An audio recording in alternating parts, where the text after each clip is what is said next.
Tu veux éveiller un amour si profond qu'il te fasse peur? Ne continue pas à regarder cette vidéo si tu as peur que quelqu'un puisse tomber éperdument amoureux de toi. Le stoïcisme, cette ancienne philosophie qui a conquis des empereurs et des sages, cache les secrets les plus puissants pour transformer ta présence personnelle et ton magnétisme.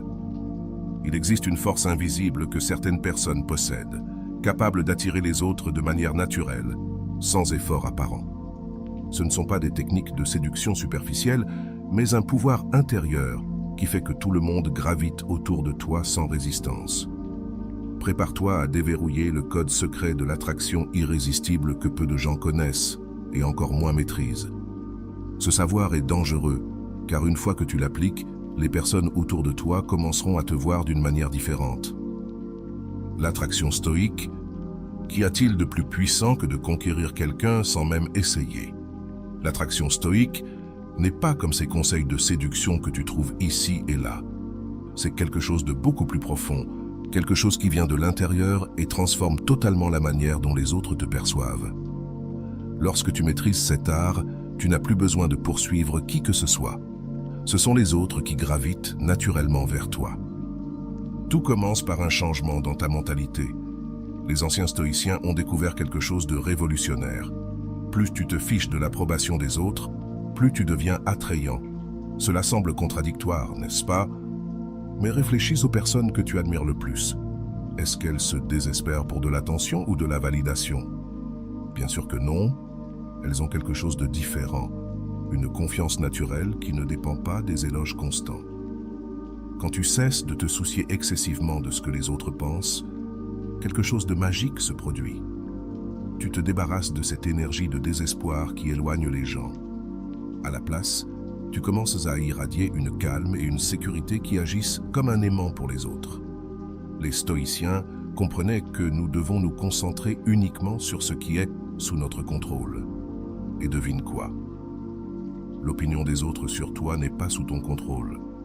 Ce qu'il est, ce sont tes actions, tes valeurs, ton intégrité.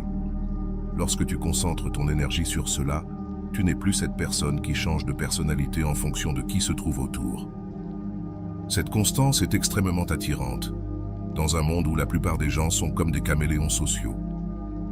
Quelqu'un qui reste fidèle à lui-même se distingue comme un phare.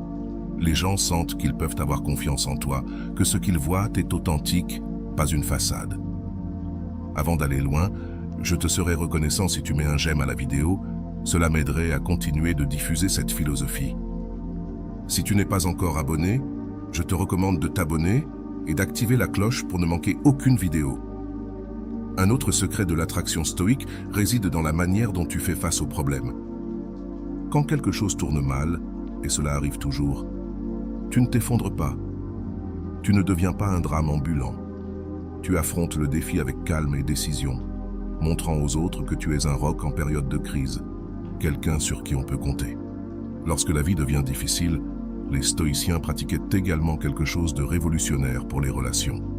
Ils acceptaient les gens tels qu'ils étaient, sans essayer constamment de les changer. Pense à la libération que tu ressens quand tu es proche de quelqu'un qui ne cherche pas à te réparer ou à te transformer en une autre personne. Lorsque tu adoptes cette posture d'acceptation, les gens sentent qu'ils peuvent être authentiques avec toi, sans crainte d'être jugés. Cela ne signifie pas que tu tolères tous les comportements. Les stoïciens avaient des standards élevés, mais ils comprenaient la différence entre essayer de contrôler les autres et simplement choisir prudemment avec qui tisser des liens. Cette combinaison d'acceptation et de limites claires crée un espace sûr où des relations profondes peuvent s'épanouir. Si vous êtes arrivé jusque-là, écrivez en commentaire « Je mérite d'être aimé ». L'attraction stoïque se manifeste aussi dans la façon dont tu parles. Au lieu de parler pour impressionner, tu parles pour te connecter. Tu poses des questions sincères. Tu écoutes vraiment. Tu prêtes attention à ce que l'autre personne a à dire.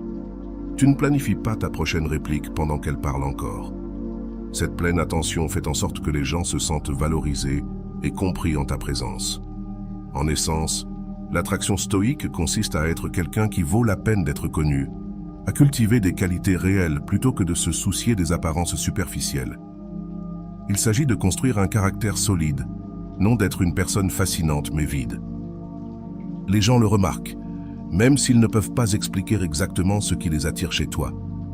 Lorsque tu vis selon ces principes, quelque chose de formidable se passe. Tu deviens non seulement plus attrayant pour les autres, mais tu commences aussi à attirer des personnes meilleures dans ta vie. Des personnes qui partagent tes valeurs, qui apprécient ton authenticité et qui contribuent positivement à ton cheminement.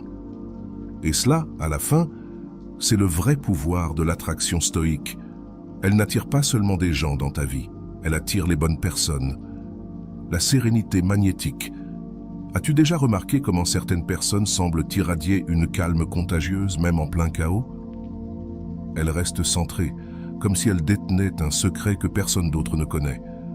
C'est la sérénité magnétique, l'un des aspects les plus puissants du stoïcisme quand il s'agit de relations. Dans un monde qui glorifie l'agitation constante, l'anxiété comme mode de vie et les réactions explosives, une personne sereine se distingue immédiatement. Tandis que tout le monde court dans tous les sens, quelqu'un qui garde son calme exerce une attraction presque hypnotique. Cette sérénité ne consiste pas à être froid ou distant, mais à être complètement présent, sans se laisser submerger par les tempêtes émotionnelles qui nous entraînent normalement. Les stoïciens appelèrent cela l'apathie, mais pas l'apathie moderne. Il s'agissait d'un état de tranquillité intérieure qui te permet de ressentir des émotions sans être esclave d'elles.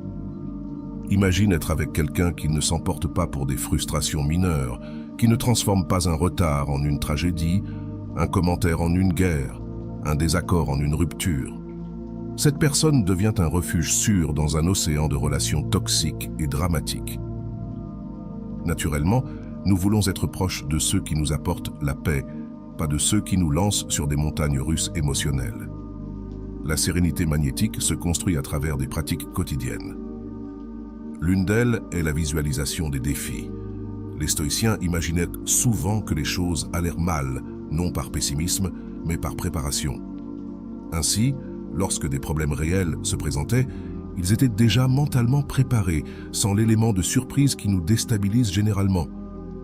Une autre pratique puissante est ce que l'on pourrait appeler une pause stoïque. Ce moment conscient entre un stimulus et ta réponse. Quelqu'un dit quelque chose qui te dérangerait normalement. Au lieu de réagir automatiquement, tu respires, tu crées de l'espace et tu choisis ta réponse. Cette capacité à ne pas être contrôlé par les déclencheurs émotionnels est extrêmement attirante. Pense aux relations que tu connais. Combien d'entre elles sont détruites par des réactions impulsives? Ce message envoyé dans le feu de l'action, cette accusation faite sans réfléchir, cette décision prise sous l'influence de la colère. La personne qui a maîtrisé la sérénité magnétique évite ces erreurs courantes et préserve des connexions que d'autres ruineront. La sérénité se manifeste également dans ta relation avec le temps. Tandis que beaucoup vivent constamment angoissés par l'avenir ou accrochés au passé, la personne sereine vit dans le présent. Elle est véritablement présente avec toi, pas mentalement ailleurs. Cette qualité de présence est incroyablement rare et précieuse aujourd'hui. Lorsque tu développes cette sérénité, tu commences à remarquer quelque chose d'intéressant. Les gens cherchent ton conseil, ils ont confiance en ton jugement, car ils réalisent que leurs opinions ne proviennent pas d'émotions passagères, mais d'un endroit de clarté. Tu deviens cette personne à qui tout le monde se tourne en période difficile. La sérénité magnétique transforme également la manière dont tu abordes les conflits inévitables dans toute relation. Au lieu de fuir à tout prix l'inconfort ou d'exploser à la moindre tension, tu fais face aux situations avec calme et sagesse. Tu abordes les problèmes avec calme et objectivité. Tu peux séparer la personne du problème, discuter sans attaquer, être en désaccord sans manquer de respect. Cela crée un environnement où la communication honnête peut prospérer. Les gens se sentent en sécurité pour être vulnérables avec toi, car ils savent que tu ne te serviras pas de leur faiblesse contre eux, ni ne réagirais de manière démesurée. Cette sécurité émotionnelle est la base de connexions véritablement profondes. Une qualité fascinante de la sérénité magnétique est qu'elle est contagieuse. Lorsque tu gardes ton calme dans des situations stressantes, tu encourages ceux qui t'entourent. Leur tranquillité se répand, baissant la température émotionnelle de l'environnement. C'est comme avoir un super pouvoir social, la capacité de transformer la dynamique de n'importe quelle interaction. En essence, la sérénité magnétique reflète une profonde compréhension. La plupart des choses qui nous perturbent ne sont pas aussi importantes qu'elles en ont l'air. Les stoïciens ont compris qu'une grande partie de notre souffrance ne provient pas des événements eux-mêmes, mais de nos interprétations. Lorsque tu intègres cette sagesse, tu commences à naviguer dans la vie avec une légèreté que les autres non seulement admirent, mais désirent pour eux-mêmes. Le contrôle émotionnel. As-tu déjà été près de quelqu'un d'aussi émotionnellement instable que tu ne sais jamais à quoi t'attendre? Un instant, tout va bien. Et au suivant, c'est comme entrer dans un champ de mines. Maintenant, compare cela à la personne qui garde son calme, même lorsque tout semble s'effondrer. Qui suscite plus de confiance et d'attirance? La réponse est évidente. Le contrôle émotionnel, tant apprécié par les stoïciens, ne signifie pas réprimer ou ignorer tes sentiments. C'est tout le contraire. C'est reconnaître tes émotions, comprendre d'où elles viennent, mais ne pas permettre qu'elles prennent le contrôle de ta vie. C'est la différence entre dire « je me sens en colère » et « la colère prend le dessus sur moi ».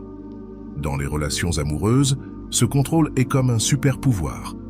Lorsque ton partenaire fait quelque chose qui te dérange, au lieu d'exploser ou de dramatiser, tu peux exprimer ton mécontentement de manière claire et respectueuse.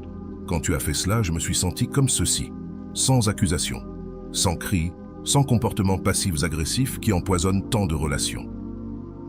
Si vous êtes arrivé jusque-là, écrivez en commentaire « Je mérite le véritable amour ». Le philosophe stoïcien Épictète a dit quelque chose de transformateur. Ce ne sont pas les choses qui nous perturbent, mais les opinions que nous avons sur ces choses. Ton patron n'a pas apprécié ton travail, ton partenaire a oublié une date importante, quelqu'un s'est retrouvé coincé devant toi dans la file d'attente. Ces situations n'ont le pouvoir de gâcher ta journée que si tu leur en donnes. Lorsque tu développes le contrôle émotionnel, tu obtiens une liberté que peu de gens connaissent. Tu n'es plus prisonnier des circonstances. Ton humeur ne dépend plus de la façon dont les autres te traitent. Ta paix intérieure n'est pas détruite par les contretemps quotidiens. Et crois-moi, cela est incroyablement attirant. Pense aux personnes que tu admires le plus.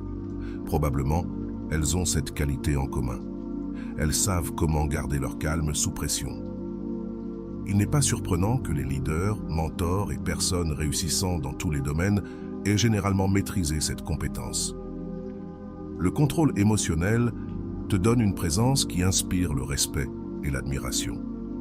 Cela ne signifie pas devenir un robot sans sentiment. Les stoïciens ne cherchaient pas à éliminer les émotions, mais ils comprenaient que réagir impulsivement donnait rarement de bons résultats. Il est possible de ressentir de la tristesse sans sombrer dans la dépression, de ressentir de la colère sans exploser, de ressentir de la peur sans être paralysé par elle. Dans le contexte des relations, cet équilibre émotionnel crée un espace où l'amour peut grandir de manière saine. Les couples qui maîtrisent cet art se disputent moins et résolvent les conflits plus rapidement. Lorsque les deux partenaires gardent leur calme pendant les discussions, elles deviennent des occasions de croissance, non des champs de bataille où les mots cruels sont utilisés comme des armes. Le contrôle émotionnel te permet aussi de faire face aux inévitables hauts et bas de toute relation. Le premier amour romantique, celui qui est rempli de papillons dans le ventre et de pensées obsessionnelles, diminue toujours avec le temps.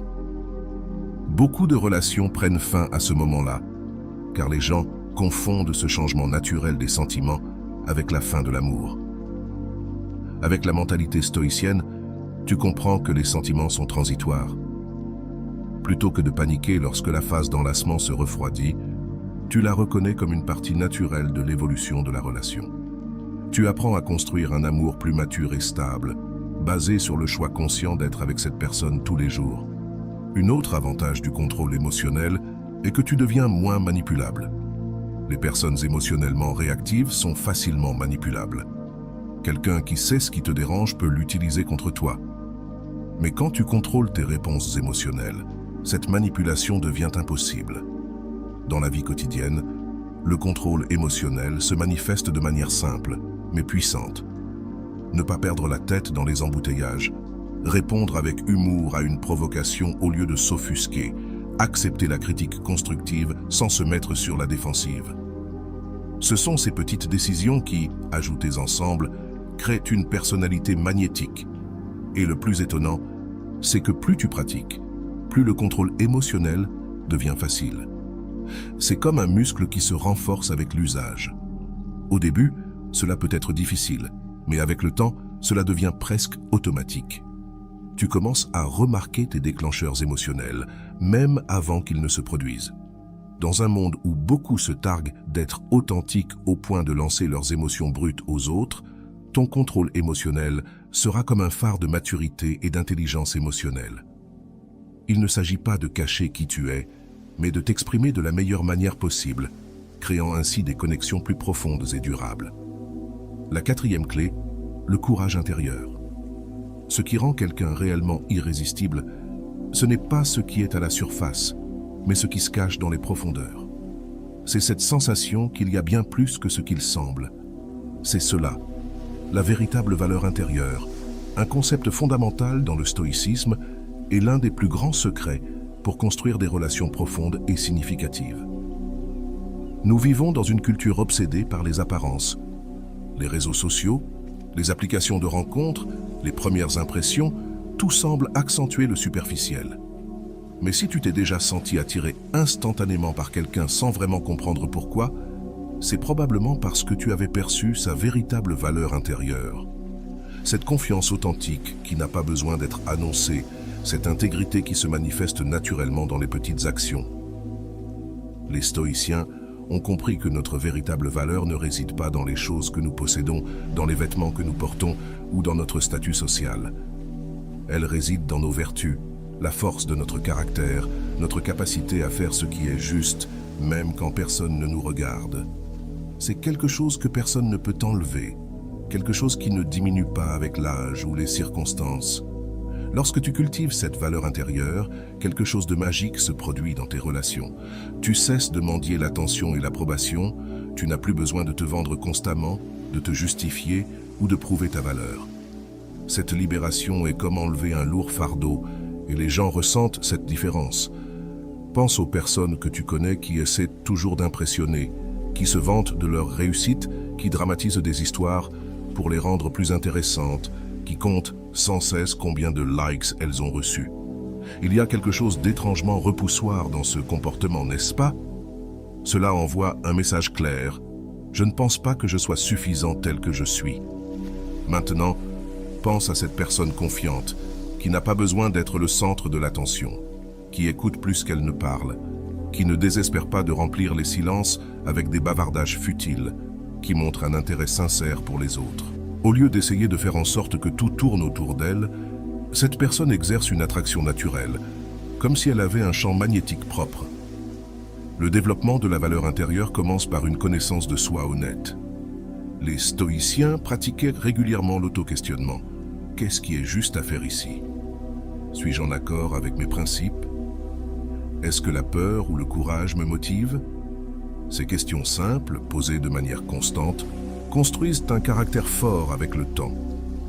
Un autre aspect important est de cultiver des compétences et des connaissances qui comptent vraiment pour toi, pas seulement pour impressionner les autres. Apprendre par amour de l'apprentissage, non pour le statut que cela peut apporter. Développer des talents parce qu'ils enrichissent ta vie, pas pour les exposer. Cette authenticité est perçue par les autres, même inconsciemment. La valeur intérieure se manifeste également dans ta capacité à rester ferme dans tes principes, même lorsque cela est inconfortable. Il est facile d'être honnête quand il n'y a pas de tentation. Il est facile d'être loyal quand il n'y a pas de conflit d'intérêts. La véritable épreuve vient quand suivre tes valeurs a un coût. Dans ces moments-là, tes choix révèlent qui tu es vraiment. Dans les relations amoureuses, la valeur intérieure crée une dynamique saine dès le début. Tu n'entres pas dans la relation pour combler un vide ou pour compléter ta vie. Tu es déjà complet. La relation devient un choix conscient de partager ton voyage avec une autre personne également complète. Pas un besoin désespéré de satisfaction. Cela transforme complètement la donne. Subitement, tu n'essaies plus d'embrasser quelqu'un à tout prix. Tu n'es pas prêt à compromettre tes valeurs juste pour ne pas être seul. Tu as des standards, non par arrogance, mais par autoconnaissance et respect pour toi-même. Et paradoxalement, cette volonté de rester seul si nécessaire est souvent ce qui attire le bon type de personne dans ta vie. La valeur intérieure te protège aussi des inévitables rejets de la vie. Lorsque tu bases ton estime de toi sur qui tu es et non sur la manière dont les autres te traitent, un rejet devient un simple désajustement et non une réflexion sur ta valeur en tant que personne. Cette personne ne m'aimait pas est bien différente de « je ne suis pas désirable ». Les stoïciens comprenaient que nous sommes seulement responsables de nos propres actions, pas des réactions des autres. Lorsque tu intègres cette idée, tu obtiens une liberté immense. Dans les relations, tu peux être authentique sans crainte, vulnérable sans désespoir, honnête sans calcul. Tu offres le meilleur de toi-même et laisses les résultats arriver naturellement. À la fin de la journée, les gens peuvent sentir quand tu as cette base intérieure solide. Ils ne nommeront peut-être pas ce qu'ils perçoivent, mais ils ressentiront sa présence comme quelque chose de rafraîchissant et attrayant dans un monde rempli d'insécurité et de superficialité. Ta valeur intérieure devient un phare qui non seulement attire les autres, mais les guide à trouver la même force en eux-mêmes. L'authenticité attirante. As-tu déjà remarqué comment certaines personnes semblent porter un masque? Elles disent ce qu'elles pensent que tu veux entendre, changent d'opinion en fonction de la personne présente, et tu ne sais jamais vraiment qui elles sont. Maintenant, pense à quelqu'un de vraiment authentique, quelqu'un qui ne prétend pas être ce qu'il n'est pas, qui suscite plus de confiance et d'attraction. Sans aucun doute, c'est la personne authentique. L'authenticité est comme une bouffée d'air frais dans un monde rempli de fausseté. Les stoïciens valorisent profondément cette qualité et l'appelaient « vivre selon la nature ». Cela ne signifiait pas agir impulsivement, mais vivre en harmonie avec ses véritables valeurs et principes. Sans prétention, dans les relations, l'authenticité crée quelque chose de précieux, la prévisibilité émotionnelle. Ce n'est pas que tu sois ennuyeux ou prévisible, mais l'autre personne sait qu'elle peut compter sur toi pour être sincère, dire la vérité même quand c'est difficile, agir de manière cohérente avec ses valeurs. Cette cohérence génère un sentiment de sécurité, fondamental pour toute connexion profonde. Être authentique, c'est arrêter de jouer à ces jeux que beaucoup jouent dans les relations. Ne pas dire que tout va bien quand tu es blessé, ne pas feindre des intérêts que tu n'as pas juste pour plaire à quelqu'un, ne pas cacher des parties importantes de ce que tu es par peur du rejet. C'est épuisant de vivre ainsi, et tôt ou tard, le masque tombe toujours. Les stoïciens comprenaient quelque chose de fondamental. Tu ne peux pas contrôler si les autres t'aimeront ou non, mais tu peux contrôler si tu restes fidèle à toi-même. Lorsque tu intègres cette idée, tu arrêtes de te tordre dans tous les sens pour essayer de plaire à tout le monde. À la place, tu montres qui tu es réellement et laisses les gens décider si cela leur convient. Le plus surprenant, c'est que lorsque tu as le courage d'être authentique, tu finis par attirer les personnes qui te conviennent réellement. Pensez-y, si tu prétends être quelqu'un que tu n'es pas et qu'une personne tombe amoureuse de cette version fabriquée, de qui est-elle vraiment amoureuse? Ce n'est pas de toi. Par contre, lorsque quelqu'un tombe amoureux de ton vrai moi, tu sais que c'est réel. L'authenticité ne signifie pas exposer chaque pensée qui te traverse l'esprit ou partager chaque détail de ta vie avec tout le monde. Les stoïciens valorisent la discrétion et comprennent l'importance de partager différentes facettes de soi dans des contextes appropriés. Être authentique, c'est avoir une intégrité intérieure, s'assurer que tes mots, actions et valeurs sont alignés.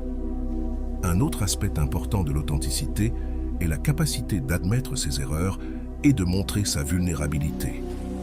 Beaucoup voient cela comme de la faiblesse, mais en réalité c'est une forme profonde de force. Dire « je me suis trompé, je ne sais pas » ou « j'ai besoin d'aide » demande beaucoup plus de courage que de prétendre être parfait, et ce courage est incroyablement convaincant. Pense aux personnes que tu admires le plus. Probablement ce sont celles qui n'ont pas peur de montrer leurs imperfections, qui n'ont pas besoin de se vanter constamment et qui se sentent à l'aise dans leur peau. Il y a une tranquillité dans cette auto-acceptation qui attire naturellement les autres. Dans le monde des réseaux sociaux, où beaucoup mènent des vies soigneusement façonnées et performatives, être vraiment soi-même devient encore plus précieux et différencié. Il ne s'agit pas de publier tes imperfections pour gagner des points d'authenticité, cela serait juste une autre forme de spectacle. Il s'agit de vivre ta vraie vie, avec intégrité, en ligne et hors ligne. L'authenticité se manifeste aussi dans la manière dont tu exprimes tes sentiments. Il ne s'agit pas de dramatiser ou de réprimer tes émotions, mais de les exprimer de manière honnête et proportionnée. Si quelque chose te blesse, tu le communiques clairement, sans jeux émotionnels. Si tu es content de quelque chose, tu le montres sincèrement, sans exagérer pour impressionner. Dans les relations amoureuses, cette honnêteté émotionnelle évite de nombreux problèmes. Combien de relations se terminent parce que les vrais sentiments ont été cachés trop longtemps ou parce que les attentes n'ont pas été clairement exprimées? L'authenticité crée un canal ouvert où l'amour peut circuler sans obstacle. Le philosophe stoïcien Marc Aurèle a dit quelque chose de profond. Si ce n'est pas bien, ne le fais pas. Si ce n'est pas vrai, ne le dis pas. Cette simplicité morale crée une personne fiable et droite, et faire confiance à quelqu'un est le premier pas pour l'aimer. Mais peut-être l'aspect le plus puissant de l'authenticité est l'exemple que tu donnes. Lorsque tu es authentique, tu donnes silencieusement la permission aux autres d'être authentiques aussi, créant un espace où les gens peuvent être eux-mêmes. Les gens se sentent en sécurité pour abaisser leurs défenses, retirer leur masque et se connecter de cœur à cœur. Cette connexion authentique est ce pourquoi nous luttons tous, au fond. Nous ne voulons pas seulement être aimés, mais être vus et aimés pour ce que nous sommes réellement. L'authenticité convaincante du stoïcisme est le chemin vers ce type rare et précieux d'amour. Un amour fondé sur la vérité, non sur des illusions. Certaines personnes entrent dans un environnement et tu ne te rends même pas compte qu'elles sont là, tandis que d'autres entrent et, même sans dire un mot, leur présence se ressent immédiatement. D'où vient cette différence? Ce n'est ni la taille, ni la beauté, ni les vêtements chers. C'est quelque chose de plus fondamental, quelque chose que les stoïciens ont maîtrisé. Une présence puissante qui capte l'attention et le respect de ceux qui les entourent. Cette présence ne vient pas de techniques superficielles comme parler fort ou occuper un espace physique. Elle vient de l'intérieur, d'un esprit concentré et d'un esprit centré. Les stoïciens pratiquèrent ce que nous pourrions appeler la pleine conscience, bien avant que ce concept ne devienne populaire. Ils comprenaient que d'être véritablement présent là où l'on est l'une des compétences humaines les plus rares et les plus puissantes. Pense à la dernière fois que tu as parlé à quelqu'un qui était vraiment avec toi, sans penser à la prochaine réunion, sans regarder son téléphone, sans planifier ce qu'il allait dire ensuite, mais en écoutant et en traitant vraiment ses mots. Comment te sentais-tu? Probablement valorisé, compris, important. C'est la magie de la véritable présence. Dans le contexte des relations amoureuses, cette qualité est transformative. Lorsque tu es complètement présent avec ton partenaire, que ce soit pour une conversation profonde ou simplement en partageant un petit déjeuner, tu crées des moments de connexion authentique. Il ne s'agit pas du temps passé ensemble, mais de la qualité de ce temps. Les stoïciens comprenaient que notre esprit vit souvent dans le passé, rumine des regrets ou des gloires passées, ou dans le futur, aspirant à des désirs ou redoutant des problèmes qui ne se produiront peut-être jamais. Mais la vie réelle, les véritables connexions, n'ont lieu que dans le moment présent. Lorsque tu cultives la capacité d'ancrer ton esprit dans l'instant présent, tu deviens une personne dont la présence est recherchée et valorisée par les autres.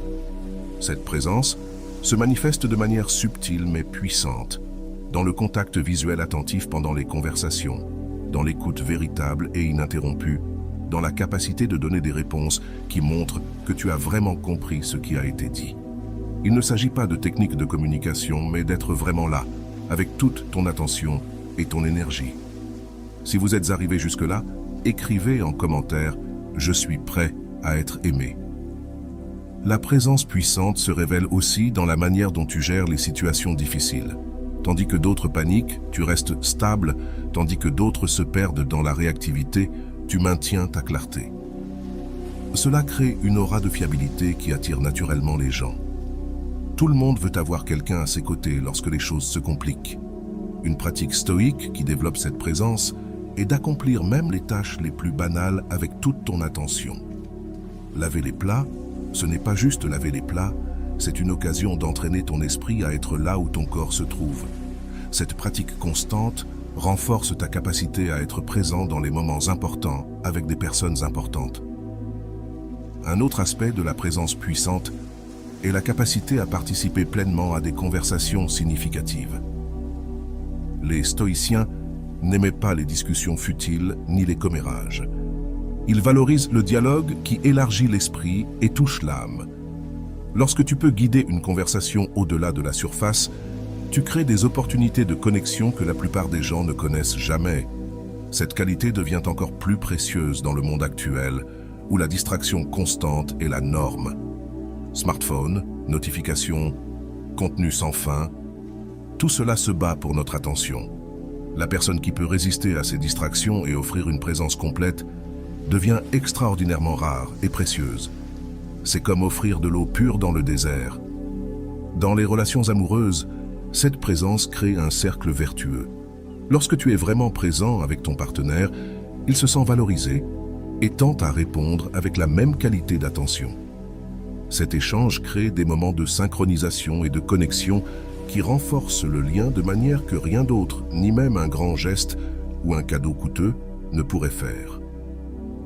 La présence puissante se manifeste aussi dans le langage corporel, pas à travers des postures étudiées ou des techniques artificielles, mais à travers la naturalité qui survient lorsque ton esprit et ton corps sont alignés. À ce moment-là, tu n'as pas besoin de feindre la confiance, c'est naturel. Les stoïciens comprenaient que la présence est une forme de respect, le respect de soi-même, car tu ne permets pas à ton esprit de vagabonder sans but, et le respect des autres, car tu leur offres ton bien le plus précieux, ton attention pleine. Ce respect se ressent et se valorise, même inconsciemment. En essence, la présence puissante concerne la qualité plus que la quantité. Il s'agit de créer des moments de véritable connexion plutôt que des heures de compagnie distraite. Il s'agit de profondeur plutôt que de superficialité. Dans un monde qui nous pousse constamment dans 1000 directions, la capacité à être pleinement présent devient non seulement attrayante, mais presque révolutionnaire. Ce qui est le plus beau, c'est que cette qualité peut être développée par n'importe qui. Elle ne requiert pas de talents spéciaux, juste de la pratique constante et une intention claire. Et à mesure que tu la cultives, sa présence devient un cadeau que tu offres à tous ceux qui croisent ton chemin, et surtout à tes proches. La véritable connexion. La plupart des gens passent toute leur vie entourés d'autres personnes, mais se sentent pourtant seuls. T'es-tu déjà demandé pourquoi ? C'est parce que le fait d'avoir des gens autour de soi n'est pas la même chose que d'avoir de véritables connexions. Dans le monde d'aujourd'hui, nous sommes plus connectés que jamais grâce aux réseaux sociaux et à la messagerie instantanée. Mais beaucoup d'entre nous ressentent un vide profond qu'aucun j'aime ou message superficiel ne peut combler. Les stoïciens, bien qu'ils aient vécu il y a plus de 2000 ans, ont compris quelque chose que nous oublions. Les vraies connexions nécessitent la vertu, l'honnêteté et le courage. Elles ne se basent pas sur des apparences ou des intérêts temporaires partagés, mais sur des valeurs fondamentales qui résistent à l'épreuve du temps. Une véritable connexion commence lorsque tu cesses d'utiliser les gens comme des moyens pour des fins. Tu ne t'approches pas de quelqu'un pour ce qu'il peut t'apporter en termes de statut, de plaisir ou d'avantage, mais tu apprécies cette personne pour ce qu'elle est. Les stoïciens appelaient cela reconnaître la valeur intrinsèque de chaque être humain, indépendamment de son utilité pour toi. Pense à tes relations les plus significatives. Probablement, ce sont celles dans lesquelles tu te sens capable d'être pleinement toi-même, sans crainte d'être jugé. Ce sont des relations où il y a un échange authentique, pas seulement de mots, mais d'idées, de sentiments et de soutien. Des relations où vous grandissez tous les deux et devenez de meilleures personnes en étant ensemble. Le philosophe stoïcien Sénèque a beaucoup écrit sur l'amitié, en disant qu'un ami est avant tout quelqu'un en qui tu as confiance, comme tu as confiance en toi-même. Cette confiance totale est la base de toute véritable connexion, qu'elle soit amicale ou amoureuse. C'est savoir que cette personne est à tes côtés. Pas par convenance, mais par choix conscient, pour cultiver cette connexion. Tout d'abord, nous devons abandonner l'idée de perfection. Personne n'est parfait et attendre cela des autres ne mène qu'à la déception. Les stoïciens pratiquaient ce que l'on appelle aujourd'hui l'amour réaliste. Aimer quelqu'un, non pas malgré ses défauts, mais avec pleine conscience de ses défauts. C'est un amour mature qui voit l'autre de manière complète. Une autre barrière à de vraies connexions est la peur de la vulnérabilité. Beaucoup d'entre nous construisent des murs pour se protéger, mais ces mêmes murs empêchent les gens d'atteindre nos cœurs. Les stoïciens, contrairement à ce que beaucoup pensent, ne prônent pas la suppression des émotions, mais leur expression saine, Être vulnérable avec les bonnes personnes n'est pas une faiblesse, c'est du courage. Dans les relations amoureuses, cette vulnérabilité crée une intimité véritable.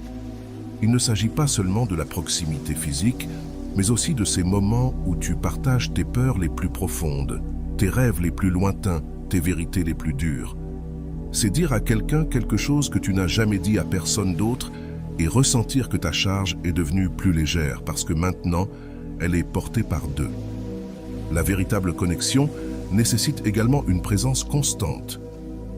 Ce n'est pas suffisant d'être physiquement ensemble, il faut être mentalement présent. Combien de fois as-tu été avec quelqu'un qui était constamment en train de consulter son téléphone? Comment t'es-tu senti? Probablement ignoré, dévalorisé. Les stoïciens pratiquaient ce que l'on appelle aujourd'hui la pleine attention. L'art d'être totalement présent dans l'instant. Quand tu offres cette présence totale à quelqu'un, tu dis sans parole « Tu es important pour moi. Ce moment avec toi est précieux. » C'est l'un des cadeaux les plus significatifs que nous puissions offrir à quelqu'un dans un monde rempli de distractions. Un autre élément essentiel est la communication honnête. Pas cette honnêteté brutale qui fait mal, mais la vérité dite avec amour et considération. Les stoïciens croyaient que la vérité te libère. Elle te libère des malentendus, des attentes irréalistes, des ressentiments accumulés. Quand tu peux parler ouvertement de ce que tu ressens et écouter ouvertement ce que ressent l'autre, tu crées un canal à travers lequel la connexion peut couler naturellement. La véritable connexion se manifeste aussi par le soutien mutuel pour la croissance. Les stoïciens ne considérèrent pas les relations simplement comme des sources de confort et de stabilité, mais comme des opportunités pour l'évolution morale et personnelle. Quand tu te connectes vraiment avec quelqu'un, vous vous aidez mutuellement à devenir la meilleure version de vous-même, non pas par exigence ou critique, mais par inspiration et exemple. Une telle relation est comme un jardin que vous cultivez ensemble. Elle nécessite une attention constante, un soin affectueux et parfois un travail ardu pour éliminer les mauvaises herbes, comme les malentendus, les attentes non exprimées ou les habitudes nuisibles qui se développent avec le temps. Peut-être que l'aspect le plus beau de la véritable connexion est sa durabilité. Bien que les attractions superficielles s'estompent avec le temps, les connexions basées sur des valeurs partagées et un respect mutuel se renforcent au fil des ans. Les difficultés, plutôt que d'affaiblir le lien, le renforcent, comme le feu qui, au lieu de détruire le métal, le trempe. Et voici le secret le plus puissant. Plus tu cultives cette capacité à te connecter sincèrement, plus tu deviens irrésistible. Pas avec des astuces ou des techniques, mais parce que tu offres quelque chose que tout le monde cherche désespérément, même sans le savoir. L'expérience d'être vraiment vu, accepté et valorisé pour ce que tu es réellement. Qu'est-ce qui te vient à l'esprit quand tu penses à l'amour? Des papillons dans le ventre, une passion débordante, un bonheur infini? Si c'est tout, tu es piégé dans la version hollywoodienne de l'amour, belle mais peu réaliste et insoutenable. L'amour stoïcien offre quelque chose de plus profond, plus mature et paradoxalement bien plus attrayant à long terme. L'amour stoïcien ne se base pas sur des émotions passagères, mais sur un choix conscient et un engagement quotidien. C'est moins comme une flamme sauvage qui brûle intensément puis s'éteint, et plus comme une braise de longue durée qui chauffe constamment pendant des années. Ce n'est pas que les stoïciens ne valorisent pas les sentiments. Ils ont simplement compris que les sentiments changent et qu'il est risqué de bâtir quelque chose de permanent sur quelque chose d'aussi volatile. Épictète, l'un des grands maîtres stoïciens, enseigne quelque chose de révolutionnaire. Ne dis pas que tu as perdu quelque chose, dis que tu l'as rendu. Il parlait de la nature temporaire de tout ce que nous avons, y compris les relations. Cette perspective peut sembler froide au premier abord, mais elle crée en réalité une appréciation plus profonde pour chaque moment partagé avec quelqu'un que tu aimes. Quand tu aimes de manière stoïcienne, tu ne traites pas l'autre personne comme ta propriété ou comme quelqu'un dont le rôle est de combler tes vides émotionnels. Tu la reconnais comme un être indépendant avec son propre chemin qu'il a choisi de parcourir à tes côtés pour un moment. Ce respect de la liberté de l'autre crée un type d'amour qui ne suffoque pas, mais qui donne des ailes. Un aspect clé de l'amour stoïcien est l'absence de dépendance émotionnelle. Tu n'as pas besoin que l'autre soit complet, tu es déjà complet. La relation devient alors un choix libre de deux personnes complètes qui décident de partager leur vie, et non une nécessité désespérée de deux personnes incomplètes qui tentent de se compenser mutuellement. Les stoïciens comprenèrent également que l'amour véritable doit se baser sur le caractère, pas sur des attributs éphémères comme la beauté, le statut ou la richesse. La beauté physique diminue inévitablement avec le temps. Le statut peut changer, la richesse peut être perdue, mais le caractère, la bonté, l'intégrité, le courage restent. Aimer quelqu'un pour ce qu'il est et non pour ce qu'il a ou représente est la base d'une relation qui peut durer toute la vie.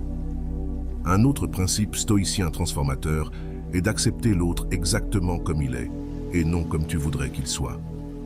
Combien de relations sont ruinées par des personnes qui tentent de changer leur partenaire?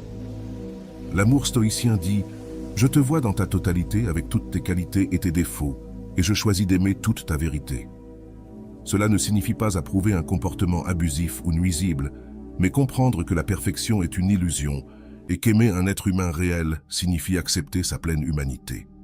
L'amour stoïque reconnaît également et embrasse l'inévitabilité des difficultés. Les stoïciens pratiquaient la préméditation des maux, imaginant à l'avance les défis qui pourraient survenir. Dans une relation, cela signifie comprendre qu'il y aura des conflits, des désaccords, des moments de doute et même des périodes de distanciation. Plutôt que de paniquer lorsque ces moments arrivent, tu les accueilles comme des parties naturelles du voyage partagé. Un aspect particulièrement puissant de l'amour stoïque est la manière dont il gère les jalousies et la possessivité. Les stoïciens comprenaient que contrôler une autre personne n'est pas seulement impossible, mais fondamentalement erroné. Les jalousies proviennent de la peur de perdre quelque chose que l'on considère comme notre propriété. Lorsque tu cesses de voir ton partenaire comme une possession et que tu commences à le voir comme un individu libre qui choisit d'être avec toi chaque jour, les jalousies perdent leur pouvoir. L'amour stoïque se manifeste également dans la manière dont nous gérons la fin des relations. Les stoïciens ne nient pas la douleur de la perte, mais offraient une perspective transformante. Être reconnaissant pour le temps partagé, plutôt que de se concentrer sur ce qui est passé. Ne pleure pas parce que c'est fini, souris parce que c'est arrivé. C'est une phrase moderne qui capture parfaitement cette sagesse ancestrale. Tandis que l'amour romantique traditionnel met souvent l'autre sur un piédestal, créant des attentes impossibles, l'amour stoïque voit le partenaire comme un être humain réel, extraordinaire à sa manière, mais humain, avec toutes les limitations et imperfections que cela implique. Cette vision réaliste évite les déceptions inévitables lorsque l'image idéalisée ne correspond pas à la réalité. Pourtant, l'amour stoïque n'est ni froid ni calculateur. Il est profondément passionné, mais de manière durable. C'est comme la différence entre un sprinter et un marathonien. L'amour romantique traditionnel est comme un sprint, intense, excitant mais rapidement épuisant. L'amour stoïque, en revanche, est comme un marathon, mesuré, constant, avec une intensité qui peut être maintenue sur toute la distance. Finalement, l'amour stoïque est irrésistible, non pas par les montées dramatiques qu'il procure, mais par la profondeur et la stabilité qu'il crée. C'est un amour qui n'a pas besoin de validation externe constante ni de démonstration grandiose. Il est calme dans sa confiance, ferme dans son engagement et profond dans sa compréhension. C'est le genre d'amour qui non seulement survit à l'épreuve du temps, mais qui devient plus riche et plus vrai au fur et à mesure que les années passent. Et peut-être que c'est la plus grande leçon que les stoïciens nous enseignent sur l'amour, que le véritable amour ne se trouve pas dans la quête frénétique d'émotions intenses, mais dans la pratique quotidienne de vertus simples. Patience, compréhension, acceptation, engagement. C'est un amour qui ne te laisse pas sans souffle, mais qui te donne de l'espace pour respirer. Il ne te consume pas, mais te nourrit. Il ne te complète pas car il reconnaît que tu es déjà complet, mais il enrichit ta vie de manière que tu n'avais jamais imaginée. Et voilà, j'espère que vous avez trouvé beaucoup de valeur dans cette vidéo. Merci d'être resté jusqu'à la fin de cette vidéo, j'adore quand vous faites ça. Si vous voulez une autre vidéo sur ce sujet, écrivez en commentaire « J'en veux encore plus ». J'espère vous revoir dans une autre vidéo. Prends soin de toi et à bientôt.